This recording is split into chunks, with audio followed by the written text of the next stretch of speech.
tudo bem? Hoje o nosso bate-papo é com o engenheiro Davi Gurevitz, do Grupo Delphi, que vai contar para a gente sobre essa lei polêmica da proibição da autovistoria predial, né, neste período de pandemia.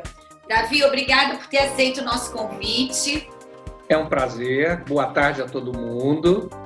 Obrigada. E conta para a gente o que os síndicos, enfim, os condomínios têm que fazer nesse momento, já que a lei saiu recentemente, né, a Lei 9.020, não é isso? 9.020. De 2020. Conta pra gente aí o que orienta, melhor dizendo, orienta o que temos que fazer. Ou não fazer, né? A situação é muito preocupante, porque independente da lei que por motivos de Covid, por motivos de economia, quis barrar nesse momento a execução das autovistorias prediais, mas o caso é que quem é que vai responder depois se acontecer algum acidente no prédio? Continua sendo o síndico. Ele vai continuar responsável, independente de qualquer coisa. Não vai ter uma alegação depois, mas nesse período foi só um períodozinho, 3 meses, 4 meses, 5 meses. Então, se você tivesse feito antes ou depois, vai continuar sendo responsável o síndico como responsável civil e criminalmente, e o condomínio como responsável civil. E aí, de não ter realizado alguma coisa e termos um acidente, como muitos outros estão acontecendo. A pessoa se esqueceu que a cidade envelhece, a nossa cidade está envelhecendo. Nós já passamos daquela fase em que nós tínhamos predinhos pequenos, 2, 3 andares, Verdade. Do século XIX, XVIII, XIX, e estamos cheios de prédios grandes, altos, que já estão com muitos prédios com mais de 50 anos, na nossa Zona Sul toda, na Tijuca, e até na Barra da Tijuca já começamos a ter vários prédios acima de 30 anos. Sim. No centro da cidade estamos com vários prédios acima de 70 anos, em Copacabana, etc. Eles envelhecem e precisam de manutenção. E se nós não dermos essa manutenção periódica neles, nós vamos ter outros acidentes, como o prédio da 13 de Maio que caiu, explosão em São Conrado, explosão na Fazenda Botafogo, problemas de vazamento de gás, problemas elétricos com incêndio, e aí na hora que você vai combater o incêndio, você tem uma série de instalações que não funcionam, Exato. Falta de manutenção. Então, é isso que eu acabei te interrompendo e queria pegar carona, assim, que eu abri o programa falando da lei polêmica, assim, porque fica difícil para uma pessoa leiga, né? Vamos supor que eu fosse síndica. Eu não sou engenheiro, eu sou jornalista. Então, não são todos os condomínios que têm um síndico que seja engenheiro ou, enfim, um arquiteto. Então, nem assim, tem obrigação. Pois é, não está lá, né, para a gente se candidatar, enfim, que tenha que ter essa atribuição também, essa profissão, né? É requisito. Mas a minha dúvida é a seguinte: tudo aconteceu, a autovistoria foi por conta de todo o passado, daí vou fazer uma memória, como você fez bem. 13 de maio. Que tivemos lá atrás, infelizmente, correto? E Correto. Poderiam ser evitados se nós tivéssemos, infelizmente não temos, com a autovistoria. A coisa começou a fluir, mas você, que é um termômetro desse tipo de prestação de serviços, pode dizer que boa parte dos prédios tem problema, correto? E também não fizeram a vistoria, não é isso? Nós tivemos, dos prédios que nós vistoriamos, que foram aí, há 5 anos atrás, mais ou menos 3 mil prédios, perto de 3 mil prédios, 75% mais ou menos deles tinham graves problemas, sejam na parte estrutural, sejam na parte elétrica, sejam na parte de combate a incêndio, enfim, tudo leva a problemas sérios que vão evoluindo, eles não param de acontecer. Eu tive casos em que nós tivemos que interditar fachadas de prédio porque era iminente a queda de embolsos e partículas da fachada em cima de pessoas numa calçada que poderia matar. Uma pequena partícula que cai, uma pequena pastilha que cai do 9º andar, do 7º andar de um prédio pode matar uma pessoa pela velocidade que ela vai chegar lá embaixo. Nós tivemos prédios, além de matar, problemas estruturais muito sérios. Um carro pode destruir um carro, correto? Enfim. Pode, claro. Não só acontece de vez em quando isso, né? Mas nós encontramos problemas muito sérios. Eu encontrei um prédio que eu pessoalmente vistoriei em Copacabana, em que eu vistoriei o prédio, uma síndica, uma senhora muito correta, tratando tudo muito bem. Eu estou vendo o prédio todo cuidadinho, aí vou na garagem, toda cuidadinha, pintada, arrumadinha. De repente eu olho para uma viga grande, uma viga de 80 centímetros de altura, talvez, e eu reparei que ela tinha um buraco de 30 centímetros no meio dela que um bombeiro fez para passar um tubo. Então, ele afetou a estrutura que podia derrubar um prédio inteiro. Eu disse para ela, olha, a senhora, o seu prédio está muito bom, exceto aqui. A senhora vai ter que chamar uma empresa amanhã para ver uma recuperação estrutural dessa viga. Porque a senhora está com risco de cair o seu prédio inteiro. É uma coisa boba que a gente descobriu. Ela não tinha obrigação de saber, mas a gente descobriu porque eu olhei para essa viga e disse, gente, isso aqui é um absurdo. Então, aí a gente vai vistoriar parte elétricas em muito mau estado, e aí vem um incêndio, e aí você não tem, os equipamentos não estão corretos, não estão prontos para combater o incêndio, e aí você não vai conseguir combater, você pega fogo, você vai ter pessoas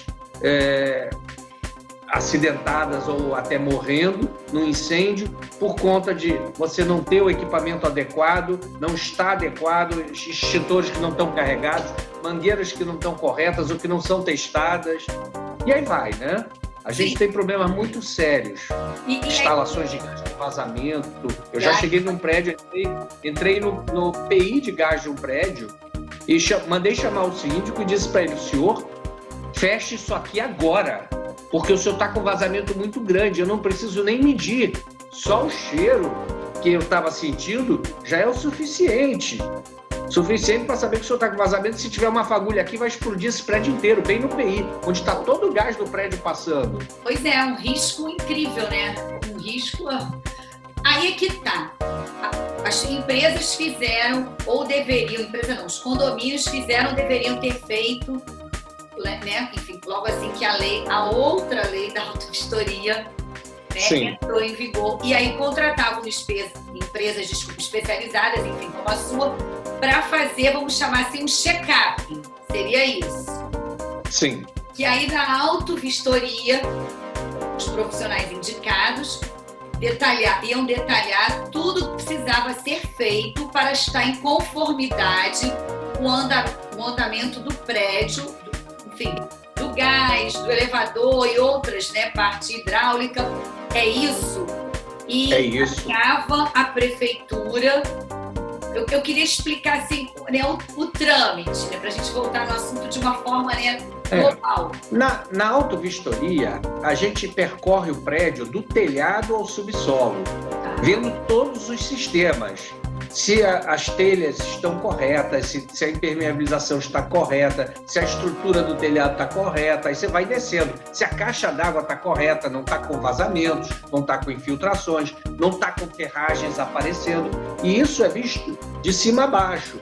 Os sistemas de incêndio, as ligações elétricas das unidades, porque é um dos problemas sérios de incêndio, normalmente começa nas unidades, onde se coloca um Benjamin com 10 tomadas, numa mesma tomada. Hoje, cada vez você pendura mais coisas, você tem cada vez mais eletrodomésticos. É verdade. E aí você começa uma instalação que não está preparada para uma certa condição, ela não aguenta uma carga elétrica tão grande.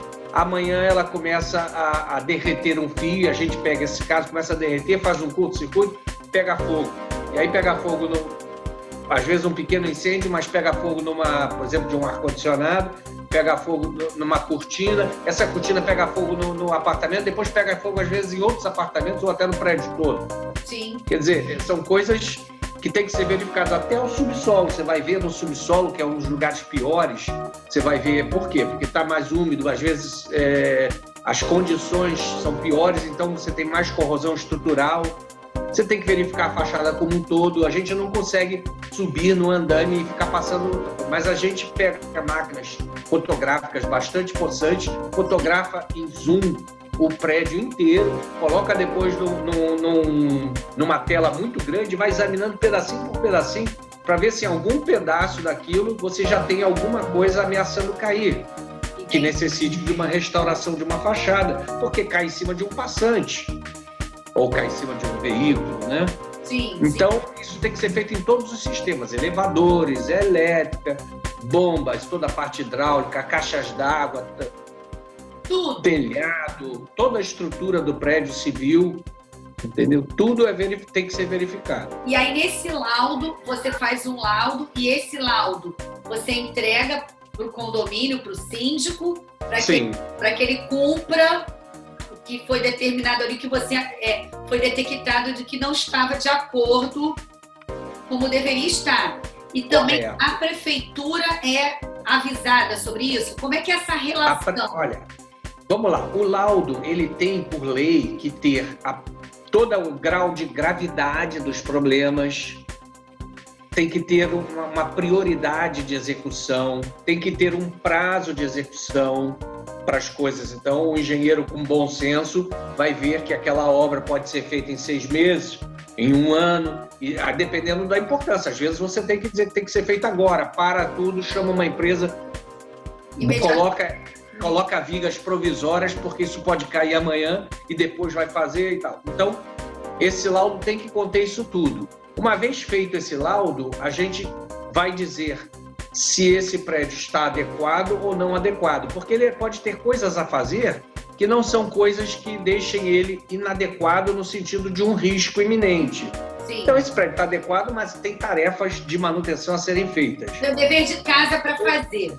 É o dever de casa. Ou não, ele está inadequado. Então, essa informação é que vai para a prefeitura. Olha, o prédio está inadequado e nós demos a ele um prazo de 6 meses, 3 meses ou de 1 ano para se adequar, um prazo máximo, para fazer as principais tarefas que têm que ser feitas nele, para se adequar.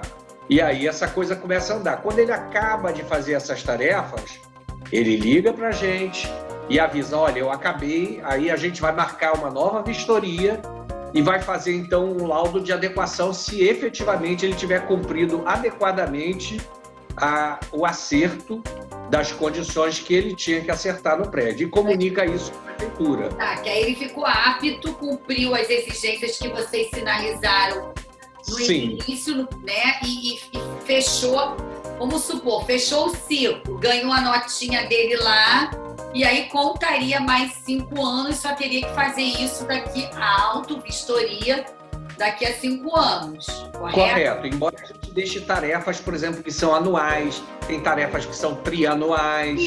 Isso que eu ia colocar, falei assim, não é só fazer esse dever de casa e fechar lá a pastinha. Não é. Tem todo o dia a dia, né? E o desgaste. Tem as coisas que devem ser feitas todo mês, toda semana, tem as coisas que devem ser feitas anualmente. Por exemplo, o RIA, que é o Relatório de Inspeção Anual dos Elevadores. Isso tem que ser cumprido anualmente. Então, a gente solicita esses documentos ao prédio e depois recomenda. Todo ano, solicite a empresa mantenedora dos seus elevadores que faça a vistoria deles, que comunique o laudo, envie o laudo esse relatório de inspeção para vocês e cumpra as coisas que têm que ser feitas. Trianualmente deve ser feita uma vistoria de fachadas. Então, a gente pede essa vistoria. Quando foi a última? Foi há não sei quanto tempo, então tem que fazer agora. E depois disso a gente deixa a recomendação, olha, daqui a 3 anos tem que fazer de novo, porque está na lei que a cada 3 anos deve ser feita essa vistoria. Se ele me trouxe um laudo de 1 ano atrás, eu só vou dizer, olha, daqui a 2 anos você deve fazer uma nova vistoria de fachada. Mas ele vai estar sendo orientado a seguir tipo um cronogramazinho que ele precisa trazer. A gente tem que recomendar todas as tarefas para ele de manutenção que vão acontecer nos 5 anos de vigência desse laudo. Ou seja, esse é o nosso melhor dos mundos. Aí temos também o paradigma que precisa ser quebrado, que fazer uma auto-vistoria é muito caro, onera, mas o que evita de problemas, correto? Sim, e na verdade, onera, se você pensa no valor do laudo, ele é muito pouco perto do que você pode economizar com energia, com Sim. manutenção. Imagina o seguinte, vou dar um exemplo. Eu chego numa sala de bombas ou numa casa de máquina de elevadores e vejo a vibração da bomba, ou vejo a vibração da máquina do elevador. Se a vibração estiver alta, e tem até um aparelho que vai no meu celular, que se chama vibrômetro, em que a gente coloca lá e verifica isso. Se essa vibração estiver muito alta, esse elevador pode quebrar o rolamento, ou a bomba pode quebrar o rolamento, que já está perto disso. E quando ela quebrar o rolamento, que custa R$50 ou R$100, ela pode ter um custo de R$20 mil. É isso que eu estou querendo dizer. Porque ele vai queimar o motor, vai ter que reenrolar o motor e vai ser um custo muito maior. Pois é, porque ele não fez a prevenção, vamos chamar assim, correto, em casa, que não deveria ter feito, que foi, vamos empurrar. Assim, a gente está trazendo... Ou não, ele não tem a ideia, às vezes, nem o conhecimento necessário para chegar a vistoriar essas coisas e identificar que ele tem um problema. Nem toda empresa de manutenção de hidráulica, sim, ou nem toda empresa de manutenção de elevadores tem esse cuidado também. Você paga por um contrato de manutenção preventiva, mas nem sempre eles vão fazer a manutenção preventiva que deveriam fazer, que é, inclusive, verificar esse tipo de situação. Sim, mas de qualquer maneira, na autovistoria, assim, vai ser apontado esse passo a passo também. Com certeza, vai ser certeza. Sinalizado, não é isso? Isso. Tá, eu vou chamar um pequeno intervalo e queria que você falasse agora o que está acontecendo, essa transição que com a lei parou de novo por conta da pandemia. Aí como fazemos? Os condomínios que já estavam com autovistoria agendada ou em andamento, e o que é obra emergencial? Porque a lei diz que obra emergencial pode, não é isso? Sim. Bom, mas... a gente já volta, um minutinho. Já voltamos já.